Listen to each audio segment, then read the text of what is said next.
News Andhra. దొంగతనాలకు పాల్పడుతున్న అంతర్జిల్లాల దొంగల ముఠా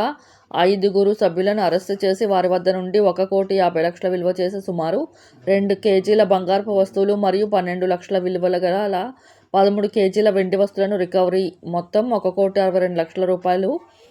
వెండి వస్తువులను స్వాధీనం చేసుకున్న నూజివీడు సబ్ డివిజన్ పోలీస్ సిబ్బంది. గత 3 సంవత్సరాల నుండి ఏలూరు జిల్లా మరియు చుట్టుపక్కల జిల్లాలో రాత్రి సమయంలో తాళం వేసి ఉన్న ఇళ్లలో జరుగుతున్న వరుస దొంగతనాలపై సాంకేతిక పరిజ్ఞానం ద్వారా నేరస్తుల కదలికలను నిఘా పెట్టి నూజివీడు సబ్ డివిజన్ సిబ్బంది ప్రత్యేక బృందాలుగా ఏర్పాటు చేసి ఏలూరు పట్టణానికి చెందిన పాత నేరస్తులను తేళ్ల యేసు అతనిని పట్టుకొని అతనిని విచారించి అతను ఇచ్చిన సమాచారంపై అనుచరుల గురించి పెదవేగి రూరల్ ఇన్స్పెక్టర్ గారికి తగిన సమాచారం అందించి వారి సహకారంతో ముఠా సభ్యులైన గండిపూడి రాజ్కుమార్, నాని, సాయిల రాంబాబు అను వాళ్ళను పట్టుకొని వారిని విచారించి వారి వద్ద నుండి సర్కిల్ పరిధిలో 11, పెదవేగి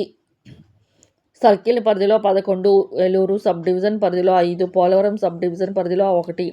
మొత్తం ఏలూరు జిల్లాలో 28, కృష్ణా జిల్లాలో 12, తూర్పుగోదావరి జిల్లాలో 3, మొత్తం 43 ఇళ్లలో పగటిపూట రక్కీ చేసి రాత్రిపూట కన్నం వేసి నేరాలు చేయగా సదరు వ్యక్తులను పట్టుకొని వారి వద్ద నుంచి